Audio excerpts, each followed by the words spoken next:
Hello everyone, Lore Master of Sotek here, and it's time for more Thrones of Decay goodness.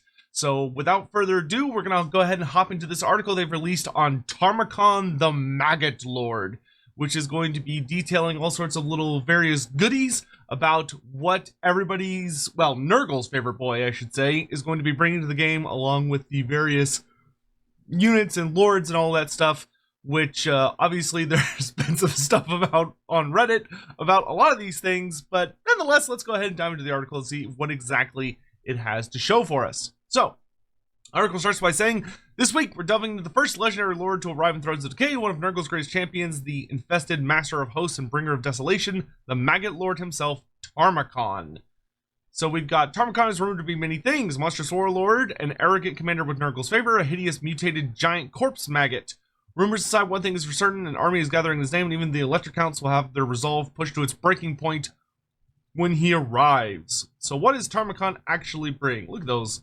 Look at those. Oh, those are Pestigors in his colors. Okay, I was like, are those the new Pestigors? No, I think they're further down. So, at a glance, here's what Tamurkhan brings to the table.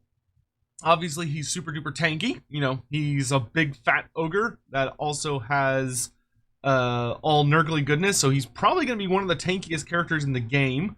He's got a big old axe that gives him high armor piercing damage. He's got his unique toe dragon, Bubabolos, who's got all sorts of fun powers to add. And then he's got his chieftain mechanic, which focuses on recruiting the strongest warriors around and earning their fealty. As a true reveler in death and decay, Tamurkhan the Corpse Maggot once burrowed into the flesh of other mortals to become their puppet master, never finding the perfect match until now. Adoring the power that the mass and strength of an ogre body brings him, Tamurkhan grew attached to the only form he commands today, the body of the ogre tyrant Karaka Break Mountain.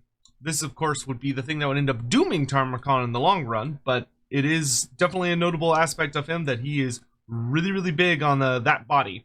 On the battlefield, Tamurkhan has a suite of abilities at his disposal. First up, Feast of the Maggot Lord, a passive ability that can only be triggered on Tamurkhan's death as a last-ditch attempt to cling onto the margins,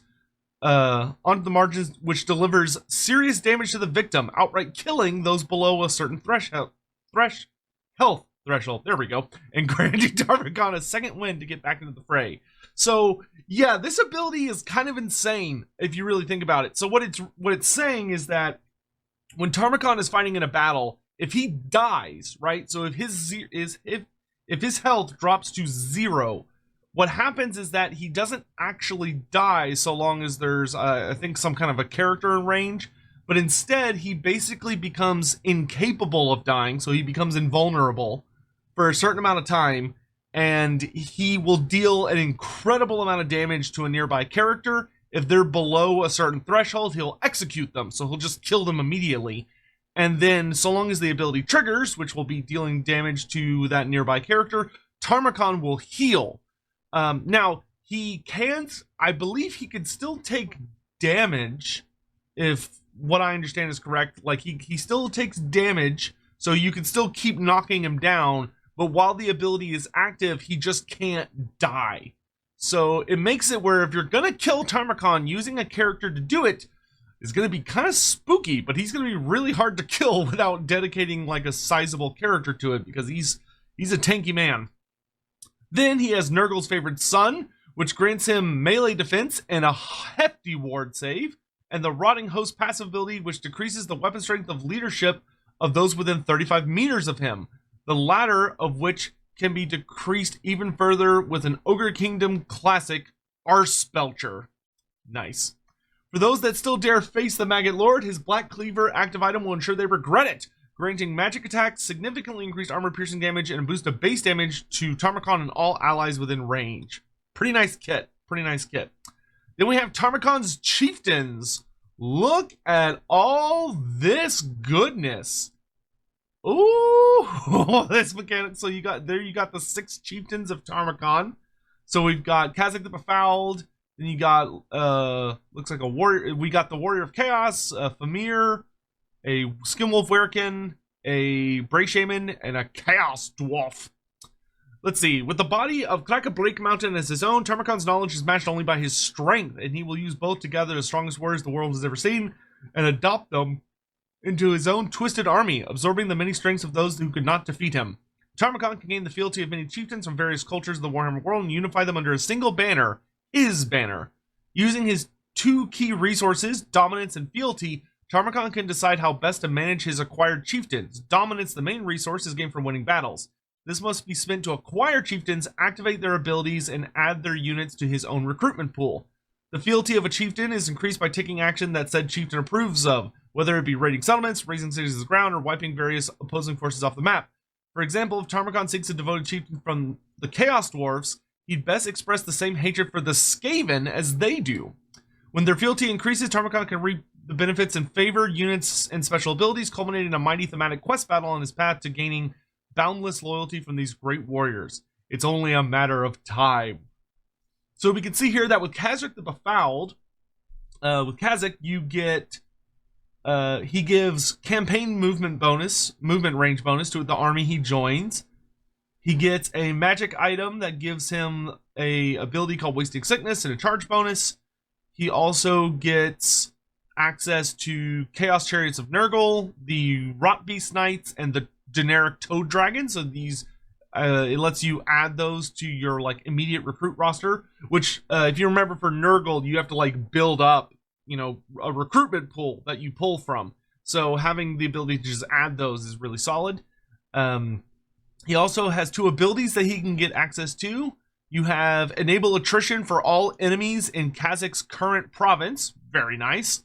And then you have Increase the chance of plague spreading for all armies. Oh my. Khazak looks horrible, but like wonderfully just horrible. Oh my good lord. He's like an insect melting into the form of a human. Just bleh. Legendary hero Khazak the Befouled, the Kurgan champion of Nurgle, serves as a living memory of what Nurgle's blessing can do to a soul. This mighty chaos champion gave everything to Nurgle, losing his voice to Nurgle's rot, and sacrificing his form so that he could stand alongside Tamurkhan as a mass of corrupted flesh in service of the Lord of Decay. Being one of the first to join Tamurkhan's banner, Khazak swept up through the Chaos Waste as his chief lieutenant, commanding his own infested gang of horsemen with the Rot Knights, who we'll meet shortly. In battle, Khazak is a tank. His health regenerates in combat, and thanks to his corrupted flesh passive ability, he's granted increased ward save when above a certain health threshold, making him harder to kill. Always mounted atop a Rot Beast, Khazak has access to Befouled Charge, a passive that triggers when charging, of course, granting himself and nearby allies increased speed and increased charge bonus, while removing charge defense versus large. Ooh, oh, man. Okay, so he's going to be one of the scariest cavalry chargers in the game. Plus, with his Sword of Filth item, Khazak can spread decay to those he strikes, afflicting them with decreased melee defense and armor. Spread the curse in his name.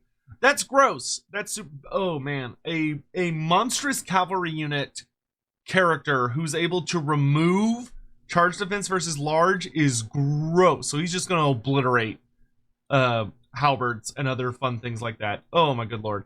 The Chaos Lord of Nurgle. Having earned the great favor of the Lord of Decay, the Chaos Lord of Nurgle stands as a generic hero to the Chaos God with skills only held by the very best of Chaos warriors who leave nothing but rot in their wake.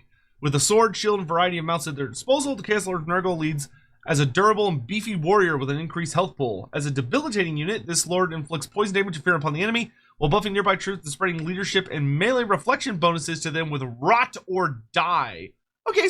So there's like the standard die or attacker die, or it's the red, like the ultimate red tree skill is always something or die. But sometimes you get unique versions, which it sounds like this is a unique version.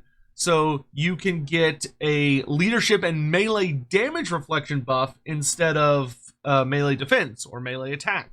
Awesome. Great. Love it. But who could forget the weapon he seeks? The Father of Blades, so I'm guessing this is a new magic item, is rumored to be the first sword ever forged. It is an active augment that the Chaos Lord of Nurgle can acquire to increase his armor-piercing damage and reduce the melee attack of nearby foes. So I'm assuming he'll have that multiplayer, but it's probably also a new magic item being added to the game. Of course, then we have from here the Chaos Sorcerer of Nurgle. which I believe I have a small comment here that yes, that Creative Assembly is aware that the Chaos Sorcerer image is incorrect. So the article that y'all will be seeing, the live article, as opposed to this article, which is a pre-seed version, which is why this video comes out at the same time, of course, will look different. So this version is not correct. It's the version y'all will see in the live one. So we'll just go down here. Powerful spellcasters capable of harnessing the raw winds of magic have found themselves at home with the Lord of Decay's troops as the Chaos Sorcerers of Nurgle, a new generic hero. With access to both the lore of Nurgle and the lore of death, and like many units of Nurgle before them, these debilitating casters boast poison attacks and the fear attribute. They also serve the armies of Nurgle as healers with access to various means of regenerating their allies, making them a vital asset on the field. Great, awesome, love it. Pestigores! I'm so excited for Pestigores. They're my favorite variant of the Gores, of the various Gore types. They look so good. I love the monohorn ones because the monohorn is very much like a Nurgle Plaguebearer thing. So the monohorn is great, but I love that they have rotting flesh. I like them more than the Zongors. Like, I don't hate the Zongors by any means. Like, I really enjoyed the Zongors, but I like these more than the Zongors. They're more distinct in my opinion. Blessed since birth by Nurgle, the Pestigores of disease and pestilence serve their god with the trademark vigor of their fellow beastkin, alongside the infested, oozing, bloated skin from the mark of Nurgle. In the heat of battle, as well as debilitating their foes, Pestigores stand firm with their own durable skin and muscle, sporting a very high health pool for an infantry unit. With their weapon of choice, a two-handed great axe, the Pestigores are masters at smashing through armor, piercing it with a single strike. It's pondered that the most high esteemed of Pestigores are blessed with a mutation, the Tears of Nurgle. This passive chain hex may be triggered only once, activating when within range of an enemy unit, resulting in infectious secretions from every orifice that slows the opposition down before spreading through their ranks. This makes them a prime candidate for Vanguard deployment, another intrinsic trait of the Pestigores. They don't follow the pack, they lead it. So that's super sexy. I love their unique ability. So where the Zongors have Arcane Mirth, which is the whole, like, as spells are cast, they get stronger. The Pestigores have Tears of Nurgle. So the Tears of Nurgle being a once per battle debuff that can activate that slows people down, which is awesome for a unit that's going to be chasing people with armor-piercing poisoned attacks. You'll love to see it. Plague Ogres. Oh boy. Perhaps taking inspiration from the visage of their commander Tamurkhan, the Plague Ogres are twisted amalgamations of a once ordinary ogre with both body and mind contorted by the blessings of Nurgle. Joining Tamurkhan in his pursuit of the Empire, Plague Ogres are the brutish humanoids that fell in battle at his hands before accepting the Lord of Decay's power. In return for their lives, they grew fat with infestation and disease. Serving Nurgle as sluggish yet durable infantry, the Plague Ogres seek out large enemies with either their giant blades or great axes to slice them to ribbons, being that there are the two variants. So you have the big blade version, which are for certain kinds of enemies, and then either armor piercing or armor piercing and anti-infantry, one of the two, and then the great axe version, which is your big old anti-large version, which fits with how ogres tend to be. The Rot Knights. Oh, I love these big dog lizard cancer hybrid things. Rot Knights are one of the very few select Chaos Knight units blessed with the mark of Nurgle and the power to ride rot beasts into battle. Although the Chaos armor they wear has grown rusty with time, the Rot Knights, a new monstrous cavalry unit for Nurgle, can still take a beating, sacrificing some of their speed for thicker skin with increased health defense and regen. Oh, they have regen as a base ability? That is gonna be so nasty. I love that they have it hanging intestines. It's one of the like biggest like about like Nurgle going into Total War Warhammer 3 is that a lot of the really famous designs that had like guts hanging out got replaced with kind of just big mouths just to make them more palatable. But like it's still gross, nasty mutation, but you know it's different. I love that these actually managed to get away with the hanging intestines look.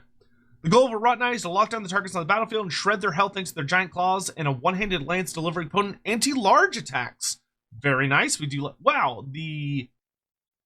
So look, they don't even have shields because they've got like mutated claw spike hands. Also, their heads are really mutated. I like how different these guys look. That they're not like the kind of pristine type look we see with the Doom Knights or the Skull Crushers, but they're like heavily mutated within their suits of armor.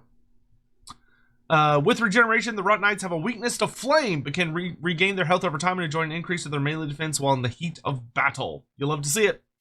Bile Trolls. I really like their design. It's like, A, they look wonderful, but B, there's something about their heads, like the way their head is designed, like the face looks really different from the rest of the trolls in the game. Unless I'm crazy, which is very possible. It could just be that I'm crazy. There's something like way more animated, in my opinion, about how they look. Under the shadows of the Chaos Waste, Nurgle set its sights on these trolls, infecting their flesh and burrowing deep into their guts, gifting them with a blessing that should have consumed them. What remained was a bulbous monstrosity, a bile troll, endlessly eating itself alive from the inside out, only to regenerate and devour itself once more. This blessing gives them regen in close combat, of course, letting them shrug off wounds as they strip their own damaged skin and replace it anew. With poisoned attacks on their side, the bile trolls can strike fear in any foe they approach and can pierce straight through armor with their one-handed blade. With all that infestation going on beneath the surface, the bile trolls can expel it with the corrosive bile hex effect, softening the armor and flesh of their opponents and plummeting their victims' melee defense for an easy kill. Ooh, gross. Okay, so they're trolls, so they have the regeneration that we all know and love, but the big gimmick that's unique to them is that A, they have poison attacks, which is super awesome, and B, they have corrosive bile. So the corrosive bile being that they reduce armor and melee defense, which is super duper nasty. And I do like that. So that means you have, when you're looking at kind of like the cast of trolls we have, your super tanky trolls against just pretty much everything are your stone trolls with their like missile resistance and magic resistance and higher armor. Then you've got, all of your standard trolls that just have regen. But then you have your river trolls, which are really good because they reduce melee attack. And then now you've got your bile trolls, which deal poison and reduce melee defense and armor. So they have like a really nice mix of offense and defense capabilities. And then of course, like you have your Norscan ice trolls, which have the frostbite effect, and the big two-handed weapons as do stone trolls. So they hit really hard and they slow people down. So there's a lot of really nice troll mixes. I will say I really, really hope that I doubt that right away they're going to be giving Throg access to these guys.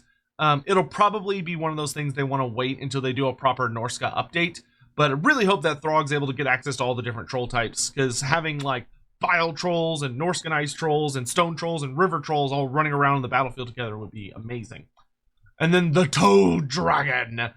Big old boys. The true horror of Nurgle doesn't just lie within the bellies of its rotten soldiers, but also within the reptilian nightmare that often dwells in the northern wastes of the known world. The Toad Dragon, a rare-sighted monster for Nurgle, brings a thoughtless level of hunger and violence to anything that crosses its path, melting flesh with its breath or squashing victims flat with its weight.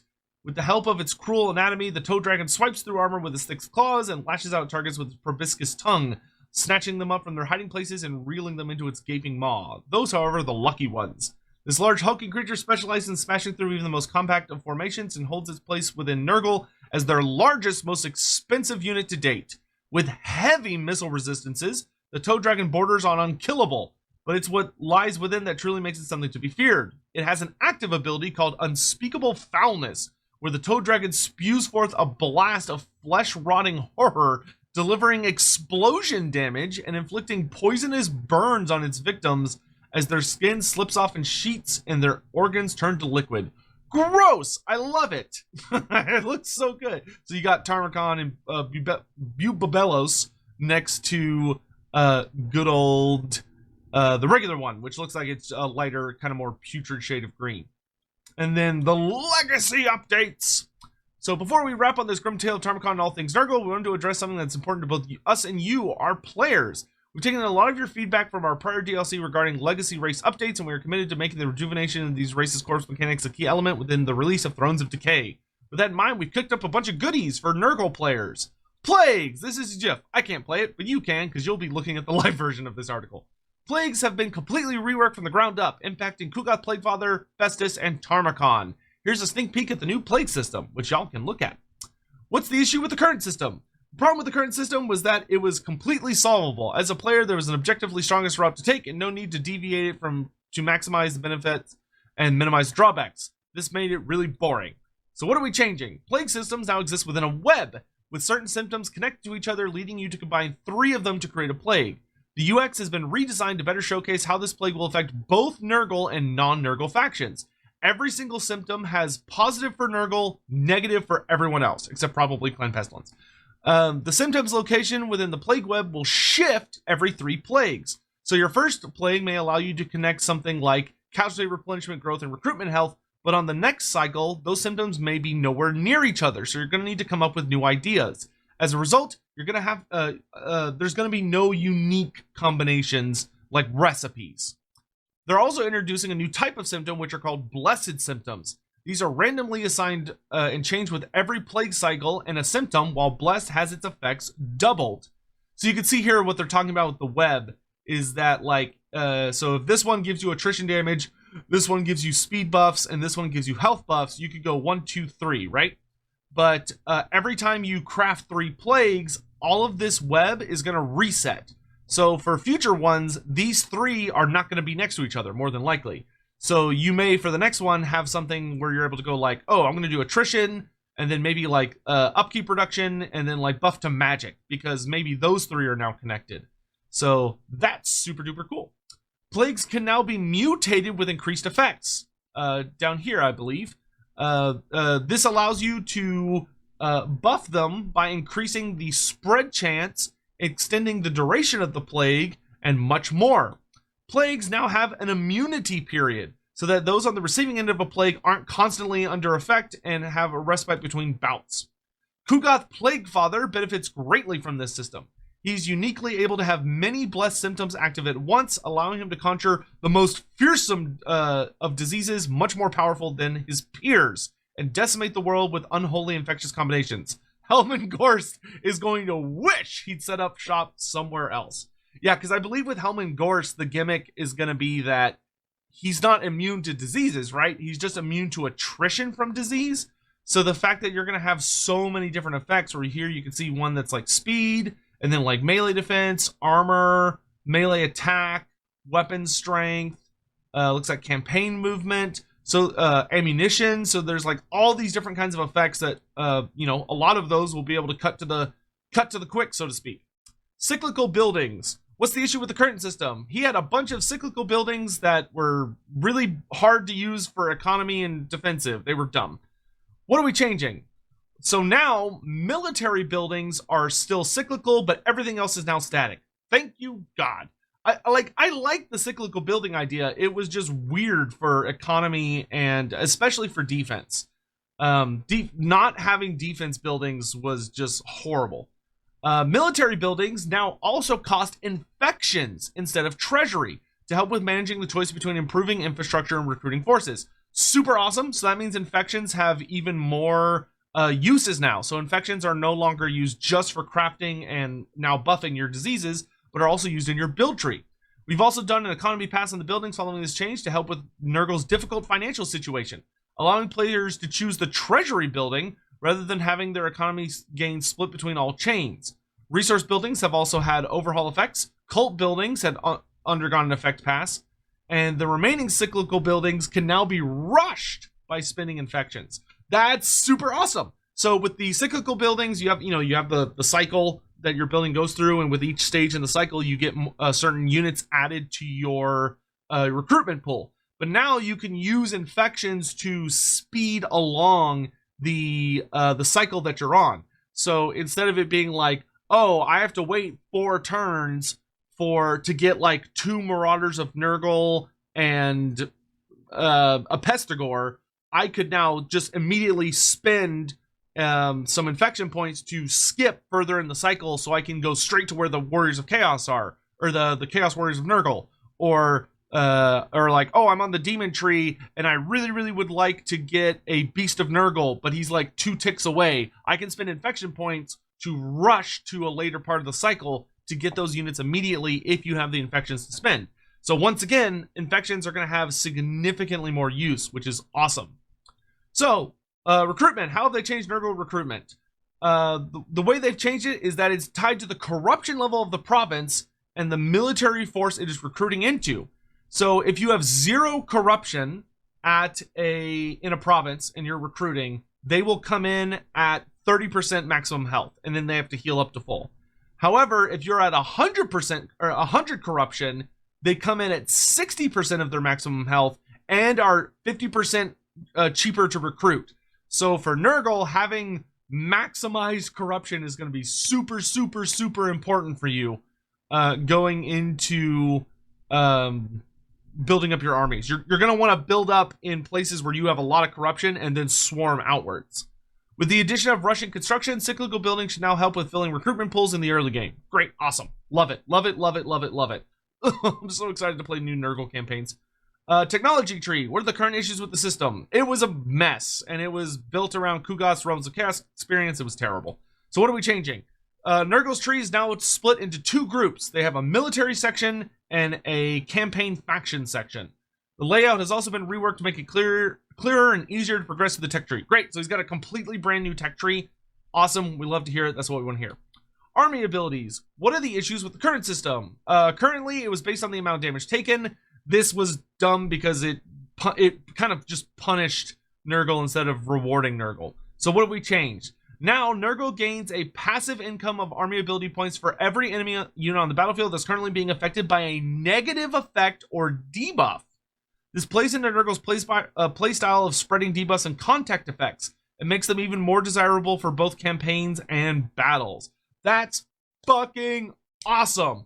So instead of it being that you're trying to build up to your heal or your damage army ability or the slow by like, oh, I'm just going to throw units into the battle to die because if those units are dying, I'm earning army points at least, even though I'm having to throw away units for this. Now it's a much more straightforward, no, as long as my units are dealing poison attack, so that's a contact effect, or they're dealing, like, you're using spells like Soul Blight from the Lore of Death, or the Cloud of Flies, or I forget, Swarm of Flies, whatever that spell is, the basic spell for Nurgle that lowers, like, melee attack and charge bonus. So, like, that spell, that's going to give you army points. Or if you have, like, debuff auras on, like, your Beasts of Nurgle, for instance, with Slime Trail, that's going to be building up points. So that is such a better system. I love that so much. I really hope they did that with the Cultist as well, because I found the Cultist way he cooldowns his summons to be absolutely ass. So hopefully they change that to be the same or very similar. We're confident with these changes. They're going to enhance the Nurgle experience for everyone who plays them, whether you're scorching the lands with diseases Kugoth, harvesting souls for Nurgle as Festus, or gathering an army of Titans as Tamurkhan. And just maybe, there's one more legendary lord waiting in the wings, ready to be unleashed in update 5.0. But for now, I reckon we've cataloged enough plagues to keep even Grandfather Nurgle himself happy, so let's see what we got coming next. Because, yeah, you totally didn't see him in the trailer, guys. You totally didn't see him wandering around like a goober. So, alright, up next, for more details on Tamurkhan, the Maggot Lord, and to see this infested commander in action, keep an eye on our official channels for our first showcase. We'll be back next week to look at the Empire's latest Elspeth von Draken, before tackling the dwarves Malachi Mackinson the week after that, and wrapping up our reveals the following week by delving into free additional content arriving in 5.0, including the fated Nemesis Crown and Epidemius. Awesome! I'm loving what I'm seeing. Everything here looks really, really solid, looks really, really promising. The new plague system looks so much more fun and fascinating. The new units look amazing. I'm so excited for Pestigors. Yeah, everything here looks absolutely fantastic. I cannot wait to play. Like, don't get me wrong, I'm excited for Tamurkhan, but I'm really excited for Kugoth. I am really ready for just a big Immortal Empires Kugoth campaign and Epidemius. I love the Nurgle demon characters, so very, very excited. But do please let me know what y'all think about everything we talked about here for this article down below. I'll make sure to include a link into the article, that way you can find it. But thank you all very much for watching. Hopefully nothing weird happened with this video because I accidentally unplugged a monitor, but whatever, hopefully it's fine. Anyway, thank you all so much for watching. I hope you have a wonderful day and are enjoying everything going on with Thrones of Decay. I should have lots more videos coming out soon, so I hope you're all looking forward to it, and I'll talk to you then. Take care.